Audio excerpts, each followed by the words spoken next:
لا تحسب أن الدين بعيد عن حب وحياة، وبهجرك للدين ستحيا تعشق ما قلبك يهوى، أو أن الأيام ستحلو وترى الدنيا شط نجاة. دينك بحر من آمال شط لجميل الأحلام، ليس الدين كما تخشاه ذا ممنوع ذاك حرام، فالإسلام جميل حقا هذا ليس هو الإسلام. كل أوامره.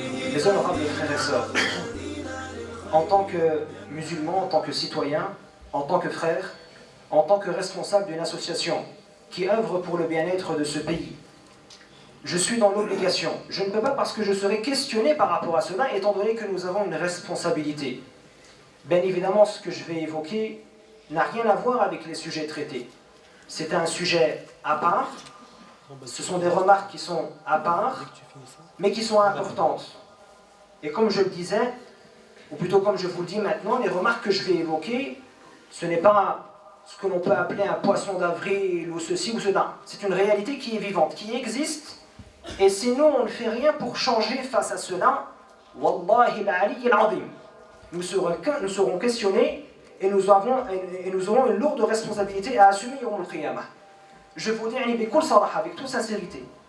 Comme vous le savez, la grande majorité des personnes qui sont présentes au sein de cette mosquée, autant chez les frères que chez les sœurs, nous sommes tous liés à un des réseaux sociaux, que cela soit Facebook, Twitter ou autre, peu importe. Si il y a des personnes qui ne sont pas liées à un des réseaux sociaux, vous avez tous un membre de la famille qui l'est. Nous avons déjà parlé auparavant dans une vidéo, lors d'une conférence à Brest qui était intitulée « C'est pas sorcier », du comportement que le musulman doit avoir face aux musulmans et aux non-musulmans. Mais malheureusement, depuis ce jour-là, rien n'a changé.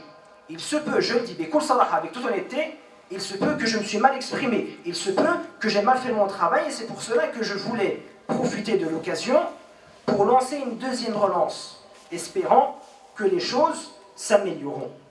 Bien évidemment, je le dis, avec toute honnêteté et avec toute franchise, il est regrettable d'évoquer certaines erreurs commises par les musulmans, mais je suis obligé de le faire. Pour quelle raison? Eh bien, tout simplement, pour que certains non-musulmans ne prennent pas en considération ou ne prennent pas pour exemple le comportement indécent de certains musulmans. Et je parle notamment du monde de l'Internet. Et je m'adresse aux non-musulmans en leur disant que l'être humain est un être faible. En général, l'être humain est un être faible. Que cette faiblesse peut parfois l'induire en erreur. Cette erreur, bien évidemment, peut se résumer soit par l'acte, soit par la parole, bref. Cette erreur peut se résumer par certains moyens. Je leur dis à ces non-musulmans que nous sommes des musulmans, nous avons un modèle à suivre qui est le modèle du prophète Mohammed alayhi salatu wassalam.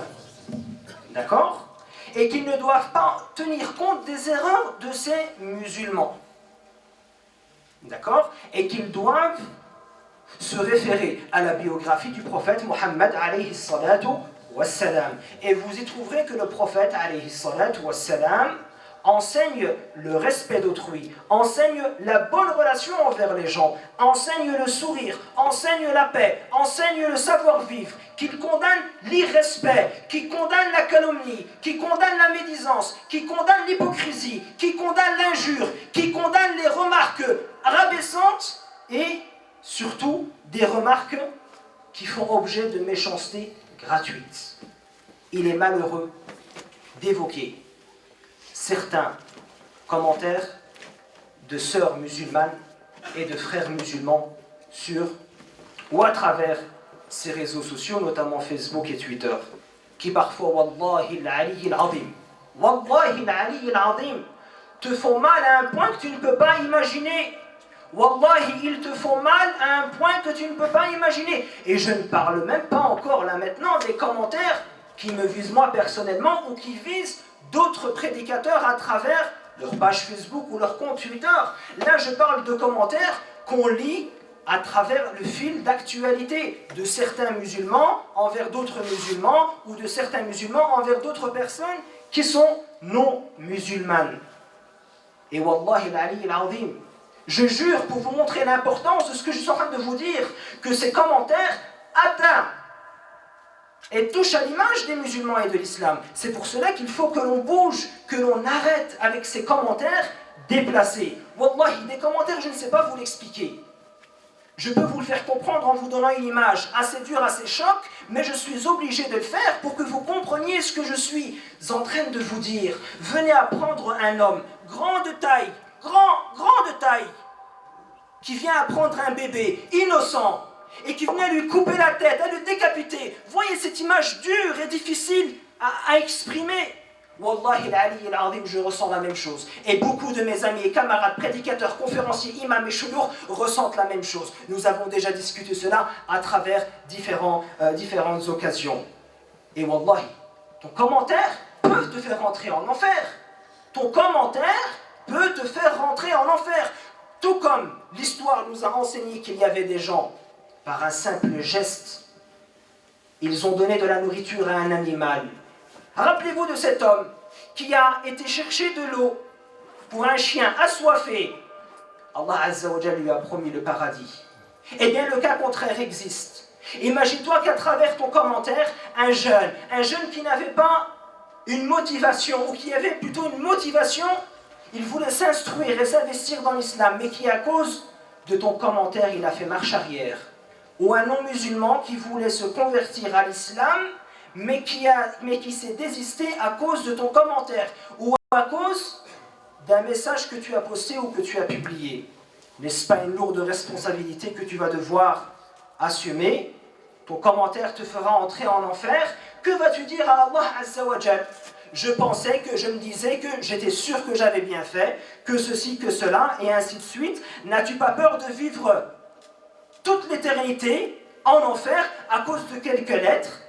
Le prophète alayhi salatu wassalam a dit: celui qui croit en Allah Azza wa Jal et au jour du jugement dernier, qu'il dise du bien ou qu'il se taise.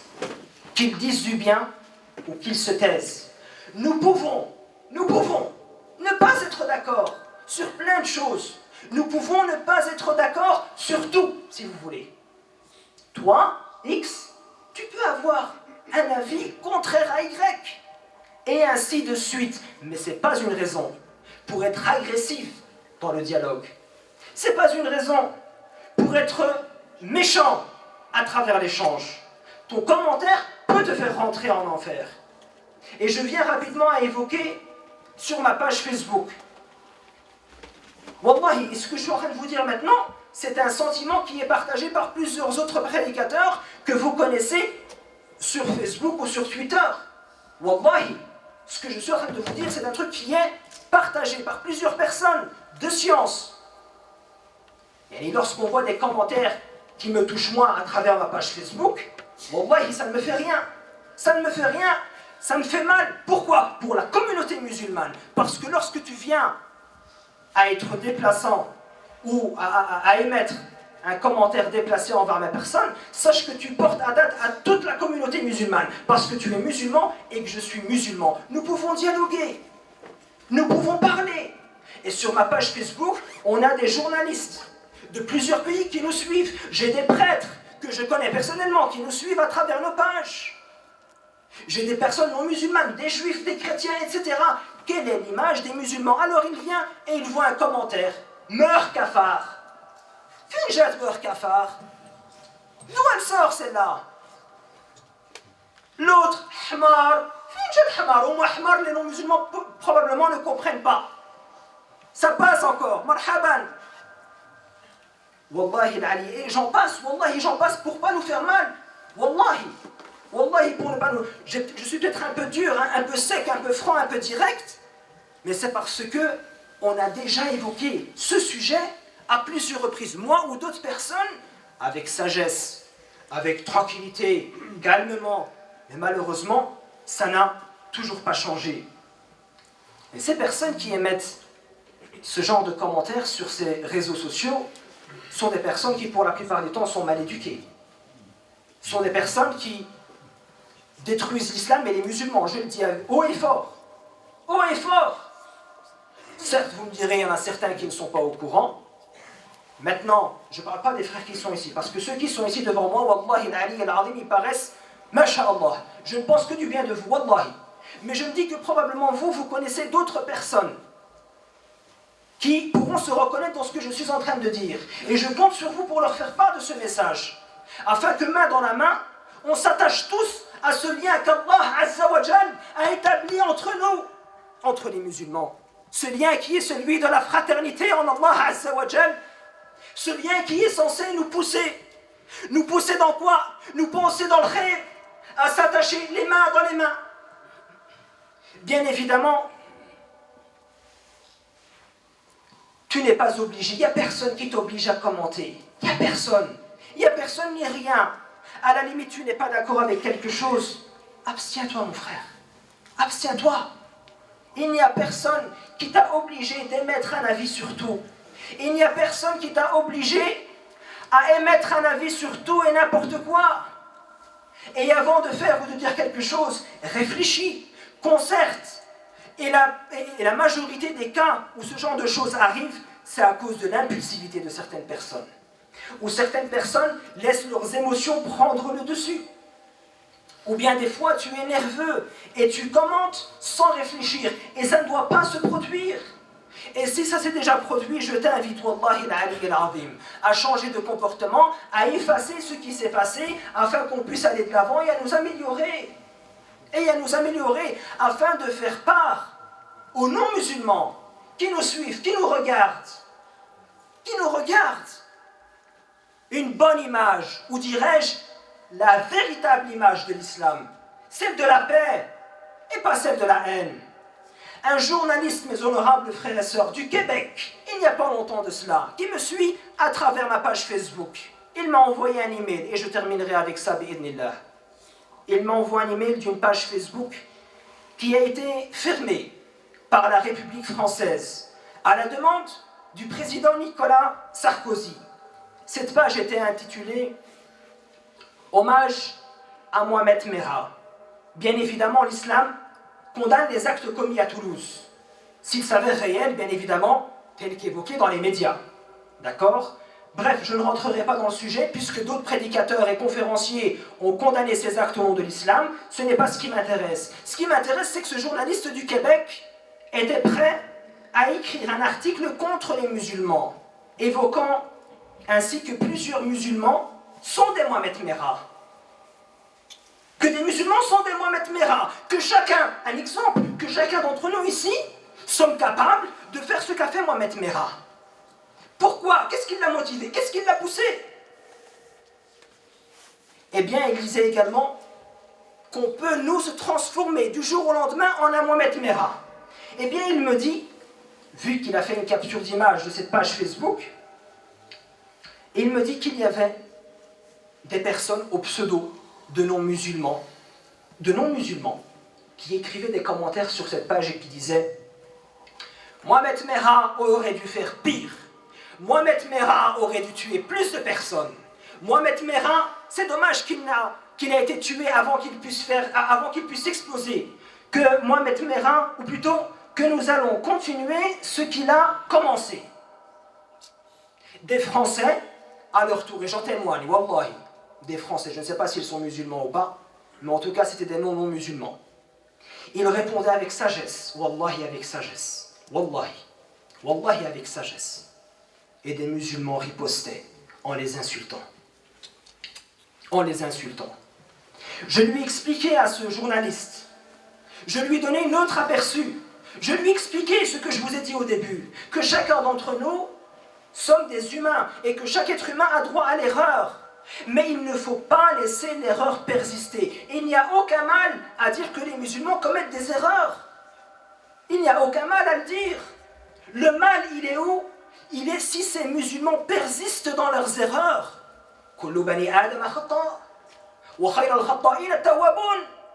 Chaque fils d'Adam commet des erreurs. Et le meilleur d'entre eux sont ceux qui se repentent. Donc, ayyuhal ikhwatul kiram, pour pas tarder, je suis vraiment désolé, j'espère que vous me pardonnerez cette intervention. Wallahi, j'espère que vous n'avez pas le mal de le prendre, mais il faut qu'on se réveille. Et il faut que l'on change. Et que chacun d'entre nous, avant de réfléchir, avant de commenter, avant de faire quoi que ce soit, réfléchissent bien et soient sûrs de ce qu'il est en train de dire. Maintenant, nous allons tous partir, bi'idhnillah. Et je vous invite tous, sans exception, à contacter vos amis, vos proches et à leur faire part de ce message. Et s'il y a des personnes parmi vous, autant chez les frères que chez les sœurs, qui ont pu, dans un temps passé, écrire certains commentaires, qu'ils essaient de retourner en arrière pour les supprimer et rectifier ces erreurs, avant qu'on arrive au jour où nul retour en arrière n'est possible. Et ce jour-là sera certes un jour trop tard. Moi et plusieurs autres prédicateurs musulmans, j'ai demandé, et eux également, j'ai demandé à nos administrateurs de nos pages de supprimer tous les commentaires déplacés, insultants, rabaissants, de supprimer tous les commentaires qui vont à l'encontre de l'islam. Alors je demande à ces personnes-là, ces auteurs de ces commentaires, d'arrêter de crier à la censure. Le prophète alayhi salatu wassalam n'a-t-il pas dit « Man ra'a minkum munkaran, falyughayyirhu biyadihi, fa in lam yastati' فبلسانه وإن لم يستطع فبقلبه. Le prophète alayhi salatu wassalam n'a-t-il pas dit celui qui d'entre vous voit un mal, un munkar, qu'il le change de par ses mains, et s'il n'arrive pas de par sa langue, et s'il n'arrive pas de par son cœur. Donc nous leur avons demandé de supprimer ce genre de commentaires qui vont à l'encontre et qui portent préjudice à l'islam et aux musulmans. Je vous remercie pour votre écoute et nous espérons que main dans la main puissions avancer de l'avant et nous retourner en arrière. Et je termine rapidement par une parenthèse parce qu'il y a tellement de choses à dire qu'on ne peut pas tout évoquer et nous n'avons pas le temps également étant donné que nous devons nous rendre à la gare. Mais rapidement, faites attention à ce que tu partages, ne partage pas n'importe quoi. Lorsque tu as un doute, vérifie. Ne vérifie pas sur des forums où le doute persiste tous les jours. Cheikh Mohammed Al-Arifi, que la plupart d'entre vous connaissent, a fait une émission dernièrement. Pose ton empreinte dans les prisons ou en faveur des prisonniers. Une image d'un journal arabophone a montré Cheikh Mohammed Al-Arifi derrière les barreaux. Et le journal expliquait donc dans l'article arabophone que Cheikh Mohammed Al-Arifi avait fait une émission, etc., etc. Le nombre de partages que j'ai vu de cette image, qui était légendée, Cheikh Mohammed Al-Arifi arrêté, il est en prison parce que l'État saoudien n'aime pas ce qu'il dit, parce qu'il parle de l'haq, Allahu Akbar, Allahu Kada. Qui est-ce qui t'a dit que Cheikh Mohammed Al-Arifi était en prison? Et le problème, c'est que les autres personnes ont suivi le même chemin. Il a suffi qu'une personne partage quelque chose de faux que tout le monde suit. De même pour des ahadiths qui sont faux, qui sont faibles. أشكركم شكرا جزيلا. الأيام ستحلو وترى الدنيا شط نجاة. دينك بحر من آمال شط لجميل الأحلام. ليس الدين كما تخشاه ذا ممنوع ذاك حرام. فالإسلام جميل.